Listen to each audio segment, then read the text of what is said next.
Shalom jemaat Tuhan, selamat pagi. Tuhan memberkati, tetap berjalan dalam jalan-jalan yang Tuhan mau kita tempuh. Jangan ikuti jalan kita sendiri, apalagi jalan-jalan dunia ini. Karena saya percaya jalan-jalan Tuhan adalah penuh dengan damai, sejahtera, dan kehidupan. Dan kita akan kembali belajar tentang kesucian di dalam rumah Tuhan. Begitu penting sekali karena kita rindu kita menjadi gereja jemaat kepenuhan Kristus yang bisa akan memenuhi semua dan segala sesuatu. Tuhan membutuhkan sebuah tempat yang cocok, yang pas dengan karakteristiknya. Karena Allah itu suci, Allah itu kudus, maka gereja yang bisa menyalurkan segala kepenuhan Allah, dia harus sesuai dengan karakteristik Allah yang adalah suci. Karena itu kita perlu membangun nilai-nilai kita perlu sama dengan apa yang Tuhan mau, yaitu perlu ada kesucian di dalam rumah Tuhan. Karena kita sudah belajar kemarin, Tuhan tidak mau kita cemar dengan perkara-perkara kecemaran jasmani dan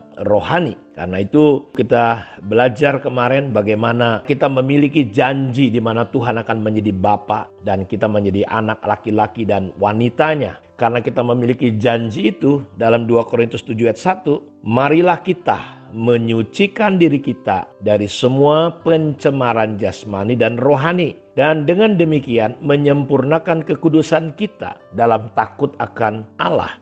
Jadi saya mau katakan bahwa kekudusan, kesucian adalah sesuatu yang penting dalam kehidupan kita jemaat. Kita memang diselamatkan karena kasih karunia. Kita tadinya layak binasa karena dosa kita. Dan kita tidak layak diselamatkan. Tetapi Allah memperkenankan dengan kasih karunia-Nya. Kita diperkenan, kita diangkat, kita diperbolehkan. Walaupun sebenarnya kita tidak boleh. Tetapi karena Yesus sudah mati untuk kita, Dia berikan anugerah itu kepada kita. Tetapi kita tidak boleh menyalahgunakan anugerah Tuhan dengan hidup sembarangan. Dengan hidup tidak bertobat. Dengan hidup seperti dunia. Nggak boleh. Kita harus berjalan dari kasih karunia kepada kasih karunia, dan justru kasih karunia itu mendorong kita untuk hidup kudus, untuk hidup benar di hadapan Tuhan. Karena itu kita sepanjang sejarah Alkitab, kalau Bapak Ibu pelajari, bahwa ketidaksucian, ketidakkudusan itulah yang membuat terkadang kita mengalami banyak hal dalam kehidupan ini, kekalahan. Saya ambil contoh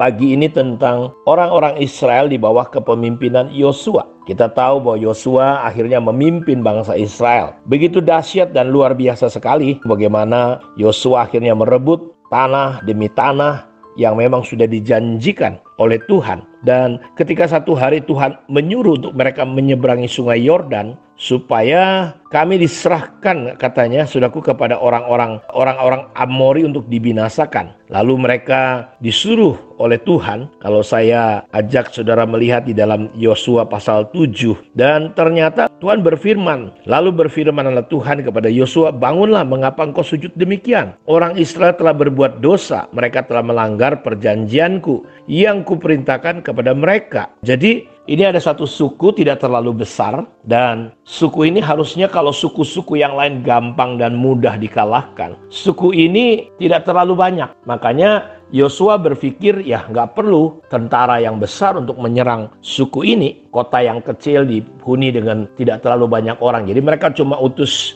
3.000 orang kira-kira. Tapi ternyata apa yang terjadi? Mereka justru kalah. Sampai Yosua berdoa dan Tuhan menjumpai Yosua dan berfirman kepada Yosua, bangunlah, mengapa engkau sujud demikian? Orang Israel telah berbuat dosa tanpa kesucian, kekudusan. Orang ini kalah. Kenapa? Mereka melanggar perjanjianku yang kuperintahkan kepada mereka. Mereka mengambil sesuatu dari barang-barang yang dikhususkan itu. Mereka mencurinya, mereka menyembunyikannya, dan mereka menaruhnya di antara barang-barangnya. Sebab itu orang Israel tidak dapat bertahan menghadapi musuhnya. Mereka membelakangi musuhnya sebab mereka itu pun dikhususkan untuk ditumpas. Aku tidak akan menyertai kamu lagi jika barang-barang yang dikhususkan itu tidak kamu punahkan dari tengah-tengahmu.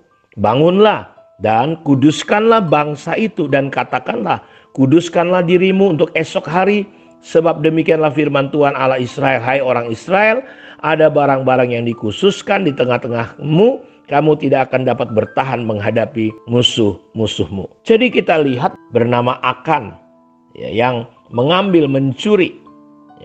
Aku melihat di antara barang-barang jarang itu jubah yang indah. Ini menurut mereka, ini alasannya ya. Dan saudara, mereka berkata ini barangnya indah-indah, sama seperti alasan Saul juga, ini sayang ini ya. Berkatalah Yosua, seperti engkau mencelakakan kami.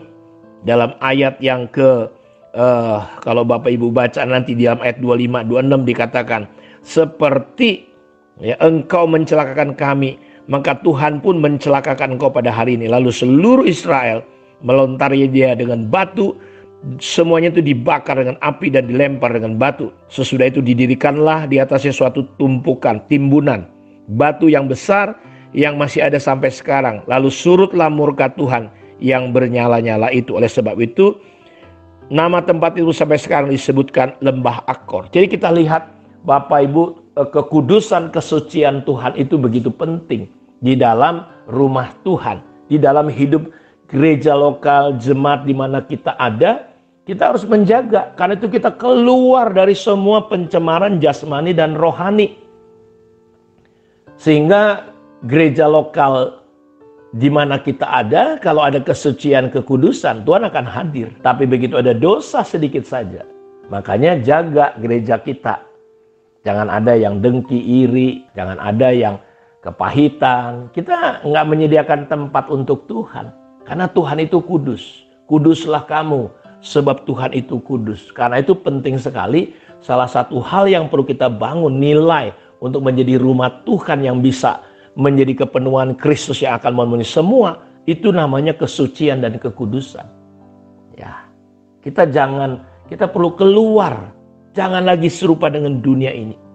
Ini doa dan harapan saya. Mari Bapak Ibu, kita sudah diselamatkan, bukan berarti kita bebas melakukan dosa. Kita diselamatkan, justru ada takut akan Tuhan. Mari kita sempurnakan kesucian, kekudusan hidup kita dengan hidup takut akan Tuhan. Jaga diri kita, taruh firman Tuhan di hati kita, supaya kita jangan berdosa kepada Tuhan. Jaga pandangan, telinga, mulut kita dari perkataan-perkataan yang gak benar. Jaga hati kita, sehingga kita semakin hari semakin disucikan, dikuduskan dalam perjalanan takut akan Tuhan.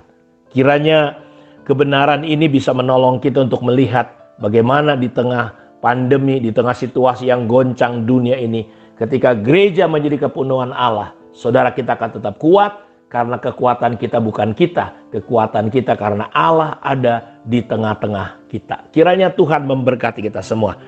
Mari kita berdoa. Bapa, terima kasih. Biarlah firman Tuhan yang kami dengar menyucikan, menguduskan hati pikiran kami.